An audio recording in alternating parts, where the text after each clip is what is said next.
Ndabasuhuje nshuti zanjye mbahaye ikaze mu kiganiro mwe musanzwe mubana natwe mbahaye ikaze nawe uhageze ari bwa mbere nawe tuguhaye ikaze mu kiganiro kandi musaba yuko nuramuka wumvishe ukunze ibiganiro byacu kumva wakwishima no kubana natwe ntuze kuza kwibagirwa kuba wakora subscribe kugira ngo tujye tubana no mu bindi biganiro ko bijyaho bikurikirana ntihakagire ikiganiro na kimwe gigucika nk'ibisanzwe.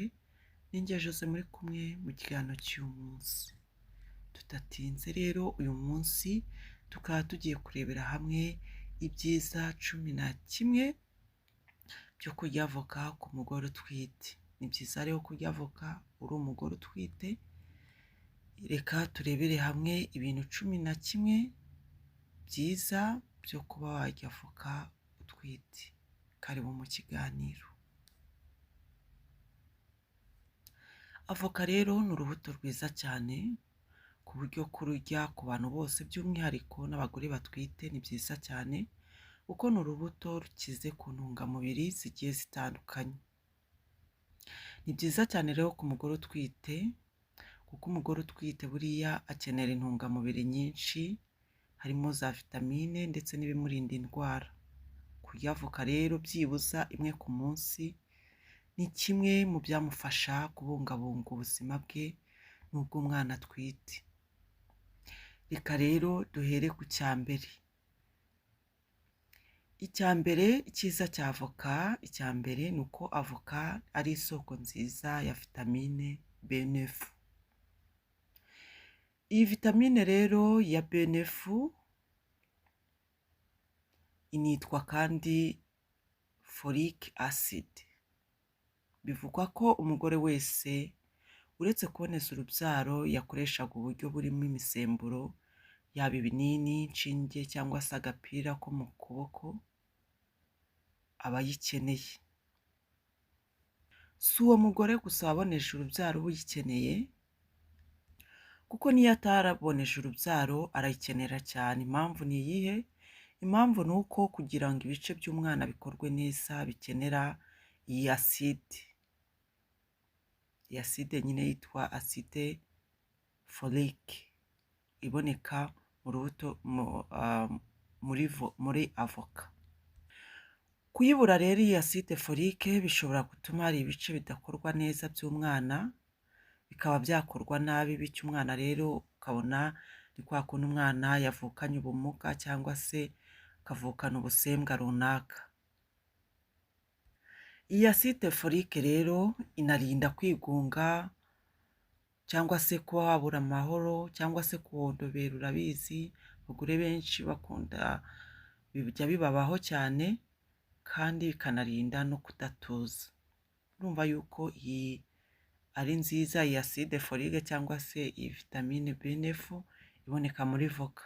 Niyo mpamvu we mugore utwite ushishikarizwa kuba warya avoka nibura imwe ku munsi. Ikindi cyiza cyo kurya avoka cya kabiri ni uko buriya avoka ikize kuri calcium. Iyo umugore atwite umubiri we ukenera calcium ikubye kabiri iyo udatwite. Iyi calcium rero tuyizi yuko ikomeza amagufwa cyane. Impamvu rero umugore utwite we aba akeneye iyikubye kabiri y'umugore udatwite ni ukugira ngo umwana azavukane amagufwa akomeye. Calcium rero irakenewe cyane. Ibi rero ni byiza kuba wakoresha warya avoka nibura imwe ku munsi kugira ngo iki kibazo ntikizabe. Iyi calcium uyibonera igihe kandi mu gihe gikwiriye. Icya gatatu cyiza cyo kurya avoka ni uko avoka buriya ni isoko ya vitamine nyinshi kandi zigiye zitandukanye.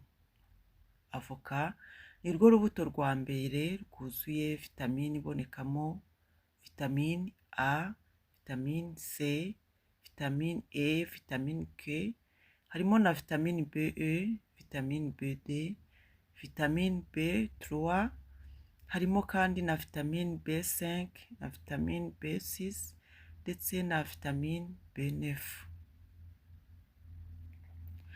Izi zose rero, izi vitamine zose zigirira akamaro umugore utwite. Urugero, kurya avoka ukibyuka birinda umugore utwite kwirirwa rukaruka, kuko niko kamaro ka vitamine B6. Naho vitamine E rero yo igatuma ugira uruhu rwiza. Vitamine K yo, iyi vitamine irinda kuvira ku nda no kuva cyane umaze kubyara. Urumva yuko muri avoka harimo n'isoko y'amavitamine menshi kandi afitiye umumaro umubiri wacu, ndetse by'umwihariko umugore utwite ntagomba kubura kurya avoka nibura imwe ku munsi, kuko ni isoko ya vitamine nyinshi. Icya kane rero ni uko buriya cyiza cyo kurya avoka uri umugore utwite ni uko ikurinda kubura amaraso. Abagore batwite bajya bakenera ubutare ariyo fer, iron.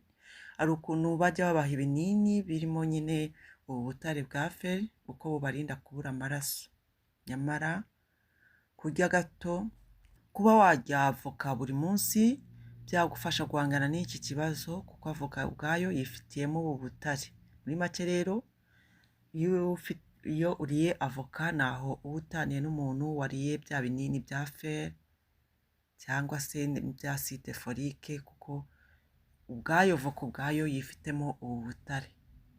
Ni byiza rero kuba wakoresha avoka kugira ngo utazagira ikibazo cyo kuba wabura amaraso, cyangwa se kuba wagira ibibazo biturutse kuba wabura amaraso, kandi avoka ari igisubizo cy'ibyo bibazo. Reka rero twikomeze ku cya gatanu cyiza cyo kurya avoka utwite. Icya gatanu ni uko ituma igifu gikora neza. Ku bagore batwite rero buriya bajya bagira ikibazo cyo kwituma, yanituma ugasanga akenshi yitumye imatwe, constipation, kandi pe si byiza ku mugore utwite kuba yakwituma impatwe. Ni byiza rero kuba warya avoka nibura imwe ku munsi, kuko buriya avoka ikize ku byitwa fibre.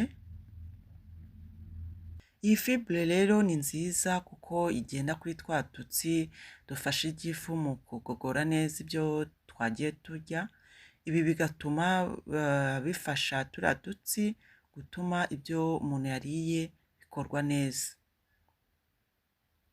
Iyi fibre rero izagufasha bitume ubasha kwituma neza, utagize ikibazo cya constipation utwite. Ni byiza rero kuba warya avoka nibura imwe ku munsi mu gihe utwite, kugira ngo wirinde iki kibazo cya constipation. Ibyiza, cyiza cya gatandatu cyo kuba warya avoka kandi utwite, mu gihe utwite by'umwihariko, kuko avoka turasanga yuko ari isoko nziza y'ibinure. Ku mugore utwite rero by'umwihariko akenera kongera ibiro, bityo rero buriya kurya amafiriti, mayoneze n'ibindi binyamavuta nibyo koko byongera ibinure, ariko biriya binure bigora umubiri kubitunganya. Mu gihe rero yo iyi avoka iba ikize ku binure karemano bitanyuze mu ruganda.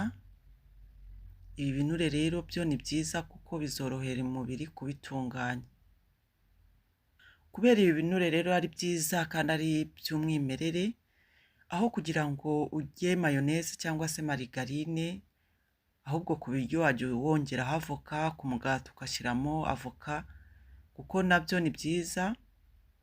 Kuko niwongera avoka ku biryo ugashyira avoka mu mugati, uzabona ibinure byiza kandi bizorohera umubiri kubitunganya utabashije kuruha. Niba ushaka kongera ibinure rero uri umugore utwite, by'umwihariko koresha avoka, kuko niza izorohera umubiri wawe kuba wabitunganya neza.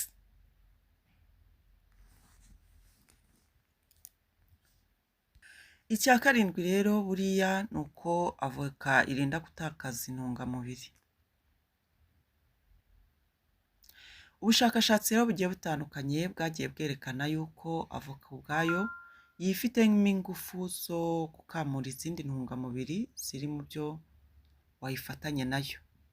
Bityo rero ntihagire na gake gacika umubiri. Ni byiza rero kwishyira kuri salade ku bantu bashobora salade, cyangwa se mu gihe uri kurya ukaba wabasha kuyongera mu byo wariye, zafasha umubiri wawe usigana za ntungamubiri zose wariye nta n'imwe itakaye. Icya munani rero ni uko buriya avoka ikize ku myunyungugu. Avoka kandi ubwayo yifitiye phosphore, calcium, magnesium, fer. Ibi byose rero bikaba bikenerwa ku mugore utwite. Umugore utwite iyi myunyungugu aba ayikeneye cyane.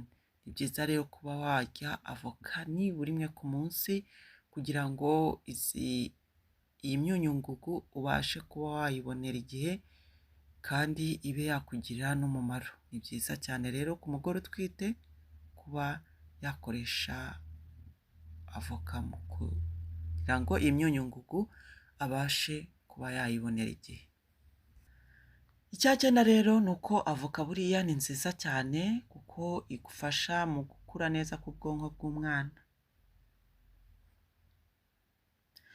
Muri uru buto rero rwa avoka dusangamo icyitwa chlorine. Iyi chlorine ikaba ifasha mu gukura k'ubwonko bw'umwana ukiri mu nda. Iyi rero inafasha uturandagi mu gukura neza arizo bita nerve. Utu rero tukaba ari udutsi dutoya duhuza ubwonko n'ibindi bice by'umubiri. Ibyo rero urumva yuko iyo uriye avoka bifasha umwana mu gukura neza k'ubwonko bw'umwana, ndetse n'utu dutsi dutoya duhuza ubwonko n'ibindi bice tukabasha kuba twakura neza nta kibazo ugize. Ni byiza rero gukoresha avoka uri umugore utwite by'umwihariko. Icya cumi rero buriya ni uko avoka irinda kugira ibinya mu maguru. Ku bagore benshi batwite kubyimba amaguru no kugira ibinya mu maguru bibaho cyane, ariko buriya ugiye uyirya ibi ntibyakubaho kuko potasiyumu iba muri avoka ni umuti w'ibyo binya umuntu akunze kuba yagira mu maguru. Ni byiza rero kurya avoka kugira ngo ube wakwirinda ibi byose. Icya cumi na kimwe rero ari nacyo cyane nyuma ni uko buriya avoka iringaniza igipimo cy'isukari mu mubiri. Kurya avoka mu rugero bituma umubiri wawe uringaniza neza isukari ukeneye, bikaba byakurinda diyabete ndetse n'umuvuduko udasanzwe w'amaraso ndetse n'izindi ndwara zibasira abagore batwite. Ni byiza rero kuba wakoresha avoka, ukaba warya avoka nibura imwe ku munsi kugira ngo ibe yabasha kukurinda ibi byose. Ngibyo rero ibintu 11 byiza byo kuba wakoresha cyangwa se warya avoka nibura imwe ku munsi ku mugore utwite, bikaba byakugira umumaro. Avoka rero buriya ku munsi imwe nibura yakurinda byinshi, gusa ni byiza kuyifata mu gitondo ndetse no ku manywa kuko nijoro buriya ishobora kuba yananiza igifu bitewe n'uko iba irimo ibijyanye n'amavuta, ariko kuba wayijya mu gitondo cyangwa se ku manywa ni byiza cyane, nibura ukabasha kuba wabona avoka imwe ku munsi yaba ihagije. We rero umugore utwite utari uzi ibyiza bya avoka ni ibi ngibi, kandi ubashije nta kigutwara utagutera isesemi, unafite ubushobozi bwo kuba wayibona ntabwo ihenda cyane, nakugira inama yo kuba wayikoresha by'umwihariko ku buzima bwawe ndetse n'ubw'umwana utwite. Mwakoze cyane rero mwese mwakomeje kubana natwe, ndabashimiye cyane. Abatahwema kubana natwe, nawe wahageze aribwo bwa mbere, nawe nagushimiye, kandi wowe wumvishe ikiganiro ukaba ugejeje aha ngaha ndagushimiye. Amahoro, imigisha y'Imana ijya ikomeza kubabaho. Nawe utarakora subscribe nakwibutsaga ko wayikora kugira ngo tujye tubana no mu bindi biganiro uko bigenda bikurikirana. Ari inama, ibitekerezo, inyunganizi, watwandikira muri comment hasi ukatubwira, kandi hejuru hariho nimero yanjye, hari ibindi by'umwihariko ushaka kumbwira nabyo wambwira. mwakoze cyane. Amahoro, imigisha y'Imana, guhirwa muri byose bijye bibabaho. Naho ubutaha mu kindi kiganiro nk'ibisanzwe mwari kumwe nanjye Jose. Naho ubutaha. Bye.